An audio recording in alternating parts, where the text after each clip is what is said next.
Welcome once again to my channel, Israel Online Physics. If today is your first time of watching my video, kindly follow my page on Facebook so that whenever I drop a new physics content, you will be notified. I have a very pivotal topic that I will take you on today, which is about electric circuits.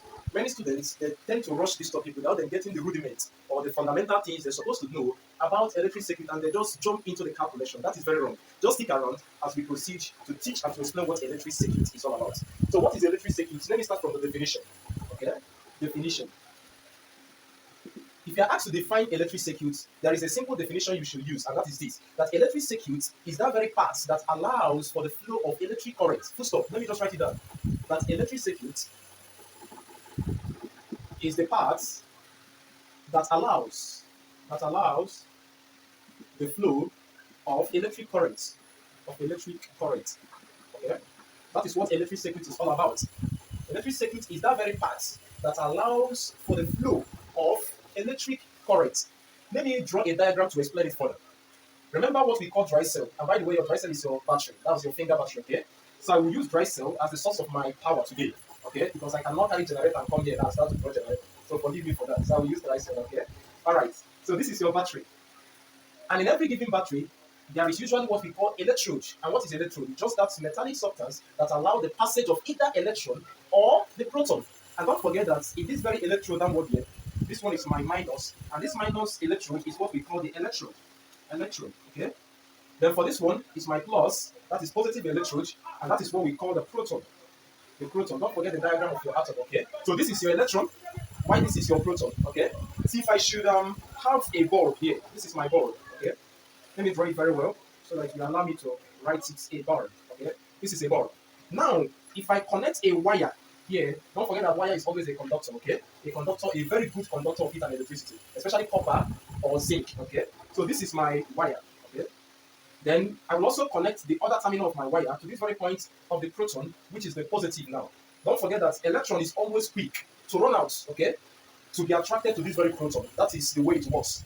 So I'm trying to explain what electric circuit is all about, and we said that electric circuit is the part that allows the flow of electric current. So this is typically what we call electric circuit. Okay, electric circuit. So this is the diagram of an electric circuit because all this system allows for the flow of electric current. Many students they don't know the difference between current and voltage. In my next video, I'm going to show you the difference between current and voltage. So stick around this video and don't forget to participate in my next video. Okay. Just follow my page on Facebook if you wish to participate in my next video. Alright, if you want to observe what current is all about, the best way to observe it is go to an industrial area where they use AC current, okay? Don't forget AC means alternating current, okay? Even the lighting we use in our domestic whatever is still AC, except those that are using inverter system or battery system to power their house. That one is direct current, okay? Once you talk of battery, you talk of direct current. So this is direct current in this case. Alright, if you want to notice what current is all about, go to industrial area where they use AC system to power their engine. Just hold a coated wire, okay? A coated wire that current is passing through it. You will notice a literal movement of current. These things are real. I've done it and it works, so I'm very certain of it. Just go to an industrial area where they use a very high voltage and alternating current. Hold the electric wire, they call it electric wire.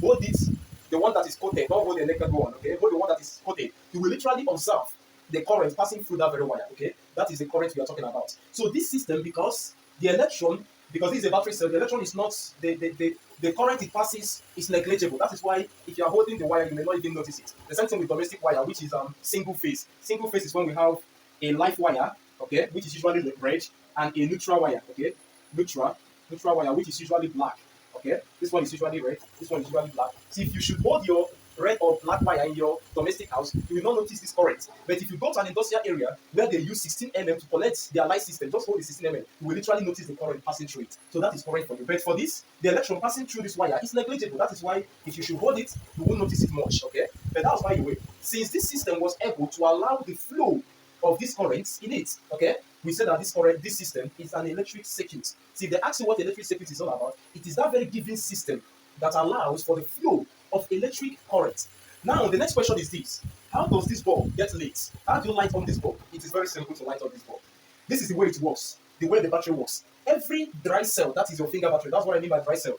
Every dry cell has an intermediate section of it where electrolyte tries to bridge the gap between the negative charges, which is the electron, and the positive charges, positive charges, which is the proton. This is how, in fact, inside your dry cell, which is your battery, this is what you will see.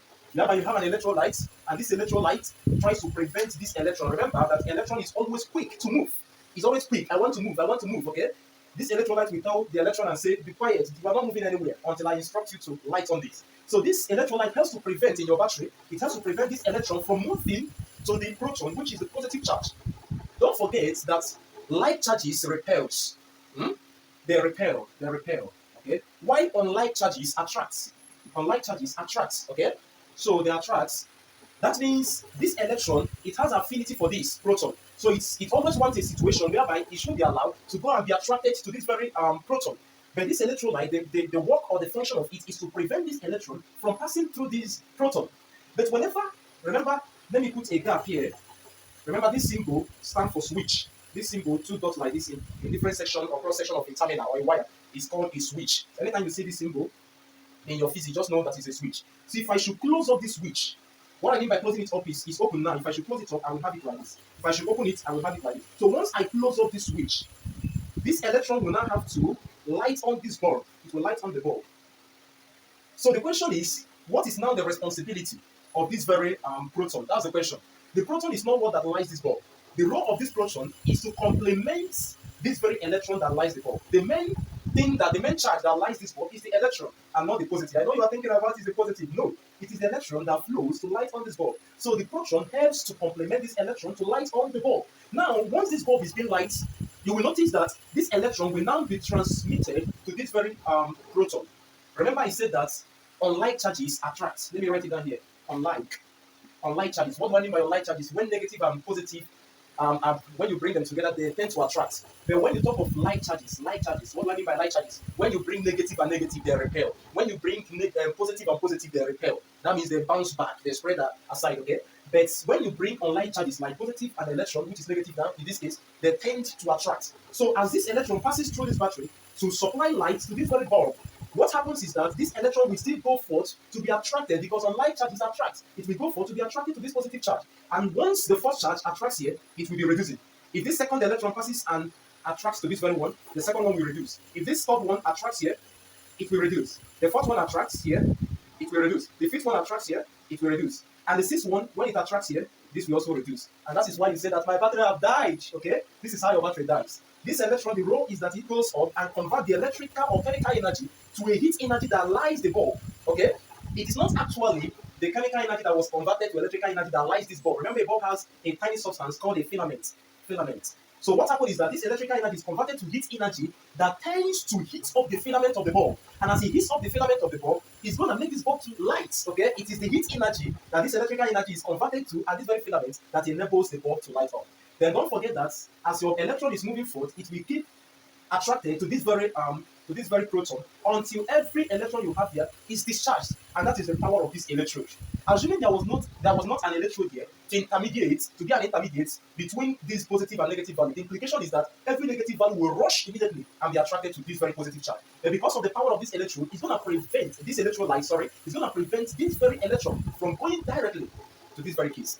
I hope to this very positive charge. I hope you understand this. This is actually this system is actually what we call electric circuit. So don't forget that electric circuit is that very part that allows the flow of an electric current. I will end this video here, and in my next video, I'm going to teach you 3 types of electric circuit, which is the open circuit, the closed circuit, and what we call the short circuit. Stick around in my next video. Don't forget to follow my page, Israel Online Physics. See you in my next video as we explore the 3 different types of electric circuit, which is open, closed, and short. We will see in my next video.